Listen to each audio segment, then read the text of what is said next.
Part 1. Whispers before the storm. Life on the eve of the plague. The world before the plague was not silent. It was alive with the hum of human activity, the clatter of markets, the chanting of monks, the bleating of livestock in the narrow streets of growing towns. Across Europe in the early 14th century, there was a sense of fragile progress. Fields were yielding better harvests thanks to innovations like the heavy plow. Populations were swelling after centuries of slow recovery from earlier famines, and towns were beginning to pulse with trade. In Florence, merchants grew rich from silk and banking. In London, the wharves along the Thames teemed with goods from across the known world. In Paris, scholars debated theology and natural philosophy in candlelit halls of the university. Yet beneath this thin veneer of prosperity lay vulnerabilities as deep and treacherous as an unmarked bog. The very growth that brought wealth also brought strain. Cities were crowded beyond their ancient walls, sewage running in open gutters, pigs rooting in refuse, disease always a heartbeat away. Climate itself had turned treacherous. The so-called Little Ice Age brought colder winters and unpredictable harvests, leading to famines that haunted memories even as people celebrated abundance. A fragile web of life. To understand the devastation that would soon descend, we must first look at this pre-plague world in all its complexity. Most Europeans were peasants, bound to land. They rarely left, their lives dictated by the rhythms of sowing and harvest, by the whims of weather, and by the demands of lords and churches. A good year meant survival and perhaps a surplus of grain. A bad year meant hunger and death. Infant mortality was common, childbirth perilous, and the average lifespan barely reached 40. And yet, life was not without joy. Weddings, festivals, and the communal bonds of small villages gave meaning amid hardship. Above them stood the nobility, whose fortunes were tied to war and land rents, and the church, whose spiritual authority permeated every aspect of existence. Fear of hellfire was matched only by hope for heavenly reward, and the church's rituals gave structure to the uncertainties of daily life. Pilgrimages, relics, and saints' feast days punctuated the calendar, each offering comfort and a sense of divine order. This was a world where illness was understood through the lens of humors and miasmas, where rats and fleas were invisible agents of fate, and where the idea that unseen creatures could cause disease would have seemed laughable. When sickness came, it was seen as divine punishment or the result of foul air causes to be countered with prayer, processions, and perhaps the burning of aromatic herbs. The road to outbreak trade connected Europe as never before. Genoese merchants sailed to the Black Sea ports, bringing back silks, spices, and, unknowingly, death. The Mongol Empire had opened vast routes across Asia, making goods flow like water but also pathogens. In 1346, as the siege of Kaffa raged on the Crimean coast, stories whispered of a strange sickness among the besieging Tatar army. Fevers, swellings, and swift ghastly deaths. Whether by design or accident, fleeing ships carried this affliction westward, across the Mediterranean like a dark tide. Still, in 1346, most of Europe remained blissfully unaware. Fields were tilled, markets bustled, and even in towns, where the air was thick with stench, the mood was more hopeful than fearful. The signs: rats dying in unusual numbers, strange illnesses in distant lands were too scattered to stir alarm. A society unprepared. Europe was utterly unprepared for what was to come. Medicine, though not devoid of knowledge, was impotent against the approaching plague. Physicians, learned in Galenic theory, might prescribe bloodletting, purging, or the application of poultices, but such remedies would soon prove worse than useless. Political structures were no better suited to handle crisis. Kings and city councils could raise armies, but they could not command the invisible. And the church, whose spiritual dominion was unquestioned, would soon find itself unable to provide answers or comfort to a suffering world. There were, however, a few who sensed the fragility of their age. Chroniclers like Giovanni Villani in Florence noted the rising cost of food, the strain of debt, the dangers of overpopulation. "Our city is full beyond measure," he wrote shortly before the plague's arrival. "And if pestilence comes, God help us all." His words would prove tragically prophetic. The calm before the silence. In the summer of 1347, as Venetian galleys glided across the Adriatic laden with cargo from the east, the final prelude to catastrophe was playing out. By autumn, the first infected ships would dock in Messina, Sicily. Sailors would stagger ashore with fevers, blackened swellings in their armpits and groins, and within days. Part 2. When death became the world, the plague unleashed. The year 1347 crept into Europe on the black hulls of Genoese trading ships. Their cargo not merely silks, spices, or grain, but an invisible doom.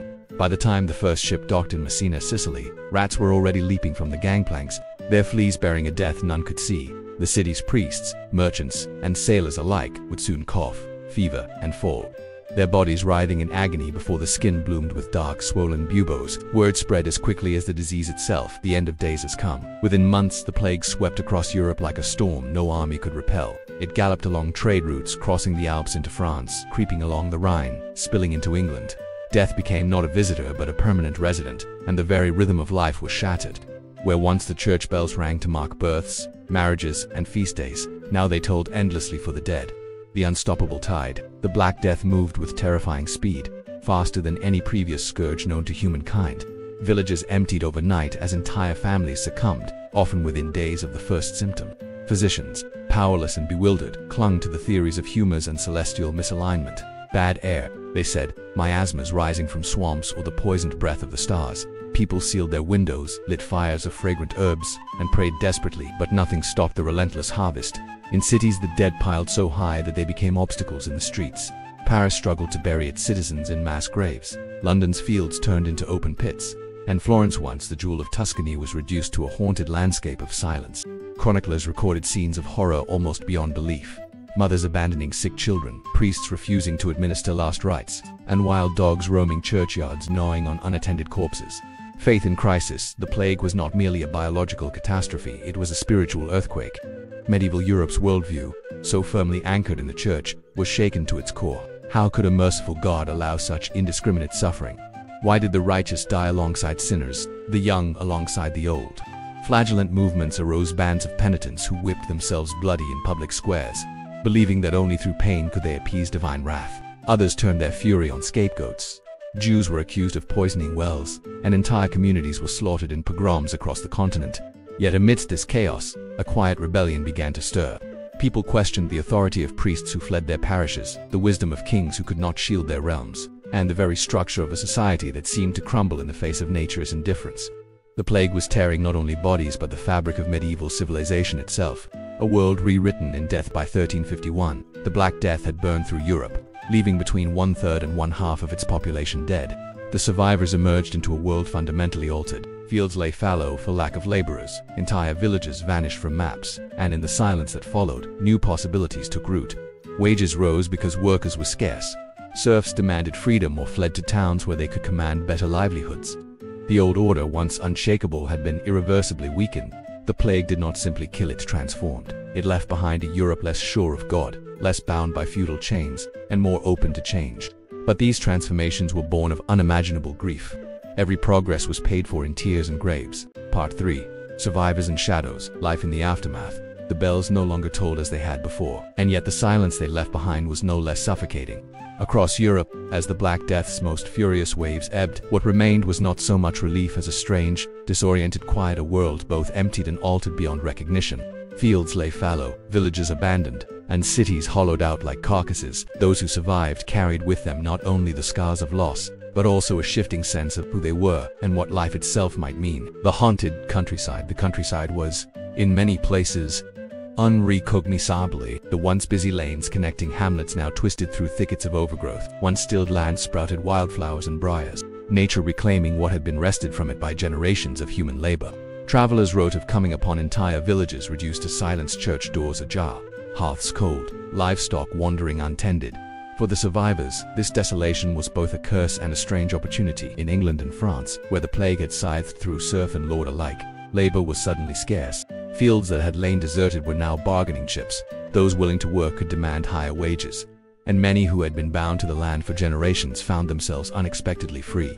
Yet freedom born of such devastation was a bitter gift. What is a man's liberty? One chronicler wrote, when all his kin are dead and his neighbors buried. Cities of the living and the dead. In the cities, life resumed with a grim pragmatism. Markets reopened, workshops clattered to life, and churches filled again, but with fewer congregants and a different tenor. The old rhythms of medieval urban life, with its crowded guild halls and raucous festivals, never quite returned as they had been. A lingering wariness haunted gatherings. Crowds were still feared as places where death might lurk unseen. Some towns enforced new rules, stricter sanitation measures, regulations on the disposal of waste, and even rudimentary forms of quarantine in times of suspected sickness. Architecture itself bore the plague's mark. Many churches raised in the aftermath incorporated stark imagery, skeletal figures, the dance of death, grim reminders carved into stone to warn worshippers of life's fragility. To walk through a plague-era cathedral was to step into a world obsessed with mortality, its walls whispering a single truth, memento mori. The shifting of faith, religion, too, was transformed. For many, faith had been shattered by the apparent indifference of heaven. Priests had died in droves, monasteries emptied, and prayers that once seemed powerful had failed to halt the pestilence. heretical movements gained ground, questioning the authority of a church that had proved so powerless. The flagellants who had once whipped themselves through the streets in apocalyptic fervor faded from view, but their legacy remained a hunger for direct, unmediated connection with the divine. Mysticism flourished alongside skepticism. In Germany and the Low Countries, visionary women claimed to see saints and angels. In Italy, humanists began to turn their eyes from heaven to earth, seeking meaning not in divine intervention but in human achievement. The plague had not destroyed faith entirely, but it had transformed it, making it more personal, more anxious, and in some quarters, more rebellious. New orders in the ashes. The demographic collapse reshaped societies in ways both profound and lasting. Feudalism, already strained, began to crack under the weight of labor shortages and peasant uprisings. In 1381, the peasants' revolt in England shook the nobility to its core, fueled in part by the sense that, after the plague, the old hierarchies no longer seemed inevitable. If death could strike down kings and bishops as easily as plowmen, why should one man rule another by divine right? Economically, survivors sometimes found themselves richer. Inheritance from dead relatives and abandoned properties changed fortunes overnight. Entire classes of nouveau rich farmers and merchants emerged, altering the social landscape. Yet this wealth was unevenly distributed, and for many, the psychological burden of survival outweighed any material gain. They lived, but they did so among ghosts. Memory and the culture of death, art and literature of the period reveal a society grappling with trauma. The Danse Macabre appeared across Europe, from mural to manuscript, showing death leading kings, merchants, and peasants alike in a grim procession. Boccaccio's Decameron, framed by a group of young people fleeing plague-ridden Florence, hinted at both the horror and the hedonism that followed in the wake of catastrophe. Many turned to earthly pleasures with new intensity, adopting the attitude, "Eat, drink, and be merry, for tomorrow we die." This was not mere frivolity, but a coping mechanism, a way to wrest some joy from a world that had revealed itself as cruelly uncertain. Festivals resumed, wine flowed, and music filled the air again, but beneath the revelry was a sharp awareness of mortality. Even love was touched by this shadow. Marriages were made quickly, children born eagerly, as if to defy death by multiplying life. The quiet revolution of the survivors. In the centuries to come, historians would look back at the Black Death as a turning point, a grim catalyst for change. Population loss created conditions for innovation. In agriculture, with better land management. In medicine, with more systematic observation of disease. And in thought itself, paving the way for the Renaissance and, eventually, the modern world. But for those living through its immediate aftermath, there was no grand narrative, only the day-to-day struggle to make sense of survival. They carried the memories forward, often silently. Families kept stories of the great mortality alive, warning children of the time when the world nearly ended. Folk songs mourned lost villages. Gravestones bore dates clustered around a single terrible year, and in the unspoken ways of human inheritance, the fear of sudden, sweeping death lingered, an undercurrent shaping behaviors, beliefs, and laws for generations. The plague had ended, but its shadows stretched long across the centuries. Part 4. Echoes through the centuries. Lessons from the plague years. The great pestilence of the 14th century did not end with the passing of the last victim, nor with the sealing of the last plague pit. Its shadows stretched across the centuries, long and unbroken, altering the course of human history in ways both visible and unseen. The Black Death was not merely an event, it was a turning point, a brutal teacher whose lessons still echo in the world we inhabit today. To understand these echoes, we must look at the transformations it left behind in medicine, in faith, in society, in economy, and in our own conception of mortality. A changed world. The birth of a new society before the plague. Europe had been a world bound by feudal ties, its people largely tethered to the land, their lives dictated by lords and tradition. The pestilence shattered that rigid structure, with fields lying fallow and manor houses struggling to find laborers. The surviving peasantry found themselves, for the first time in centuries, with bargaining power. Wages rose in many places, serfdom began to weaken, and new social classes began to form. It is a cruel irony that such progress was purchased at the cost of millions of lives. Yet, as if from the ashes of a great fire, new growth sprouted. Some historians argue that the Black Death paved the way for the Renaissance itself by disrupting old hierarchies, freeing labor, and concentrating wealth in fewer hands. This new distribution of power allowed ideas to flourish, inventions to be funded, and art to be commissioned. But the transition was neither immediate nor universal. For many, the plague's legacy was one of loss rather than liberation. Entire villages vanished from the map, their names remembered only in crumbling parish records. Some regions never fully recovered their population for centuries. The modern world we live in, with its mobility, its cities, and its dynamic economies, owes much to this seismic shift, though we rarely acknowledge its grim origins. Medicine's awakening from mysticism to science. The Black Death exposed the fragility of medieval medicine. Physicians, armed with leeches, bleeding bowls, and amulets, could not halt the tide of death. Their impotence was not merely a failure of knowledge, but a catalyst for change. The realization that prayer and astrology alone could not save the sick planted the seeds of skepticism. In the centuries that followed, universities began to reform their medical curricula. Dissection of human bodies, once taboo, gained acceptance. Anatomy, pathology, and later bacteriology grew from the fertile soil of necessity. When another plague wave struck in the 17th century, cities like Venice and London responded not with incense and bells alone, but with quarantine measures, pest houses, and rudimentary epidemiology. Our modern understanding of disease, of germs, contagion, and public health infrastructure is, in part, a distant echo of those grim days when desperation forced innovation. Each pandemic since has carried the lessons forward, from cholera in the 19th century to influenza in 1918, to the modern battles against Ebola and COVID-19. Faith in question, God's silence and humanity's doubt. The plague did more than kill bodies, it wounded belief. Entire towns prayed, flagellated themselves in repentance, and yet died in droves. Priests deserted their parishes, monasteries emptied, and for many, the comforting assurance of divine protection collapsed. This was not the death of religion, but the birth of a more complicated faith. Some clung tighter to the church, seeking solace in its rituals. Others turned to mysticism, heretical movements, or outright skepticism. The seeds of the Reformation, some argue, were sown in plague-ravaged soil, as disillusioned souls began to question not just the church's practices but its very authority. Today, the echoes persist. In moments of global crisis, humanity still wrestles with questions of purpose, of divine justice, of suffering without explanation. The plague reminds us that faith, like health, can be shaken to its core, and yet, from the rubble, new perspectives often emerged. The culture of death, art, literature, and memory, the Black Death reshaped how humans perceived death itself. Before the plague, death was a fact of life, but not its constant companion. Afterward, it became an obsession. The Danse Macabre, a motif of skeletons leading kings and paupers alike in a dance of mortality, appeared in murals across Europe. Tombs bore effigies of decaying corpses, a stark reminder of what lay beneath the skin. This cultural fixation on death was not morbid indulgence, but a coping mechanism, a way to confront the horror that had so recently engulfed the world. It gave rise to some of Europe's greatest literary works, from Boccaccio's Decameron to Chaucer's Canterbury Tales, where humor, irony, and humanity flourished in the face of despair. Even now, our fascination with apocalyptic fiction, with stories of pandemics and survival, may be traced back to this deep ancestral memory. We carry, perhaps unconsciously, the legacy of those who endured an end-of-world scenario and emerged altered. Modern parallels. The plague's lessons for today. The plague years offer stark warnings for our own time. They remind us of the vulnerability of global systems, of how quickly disease can transcend borders, and of how fear can fracture societies. They show the dangers of scapegoating the Jews massacred in Strasbourg, the foreigners blamed in every port town, a pattern that has repeated in modern pandemics. Yet they also remind us of resilience.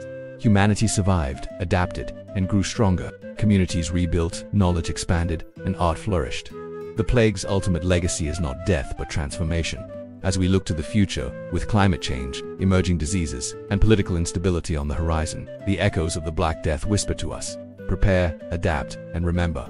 For while we may have advanced beyond the 14th century in science and technology, we are still human, fragile, hopeful, and shaped by the lessons of those who came before. Epilogue. The silence that speaks. Stand in a medieval plague cemetery today, where the grass grows undisturbed over unmarked graves, and you will hear nothing. Yet in that silence lies a message. The people of the plague years are gone, but their experiences shaped the world we know. Their suffering was immense, but their endurance is the reason we stand here at all. The Black Death is not merely history, it is inheritance. Its long silence is not absence, but presence, a quiet reminder of humanity's capacity to endure, to change, and to rise again.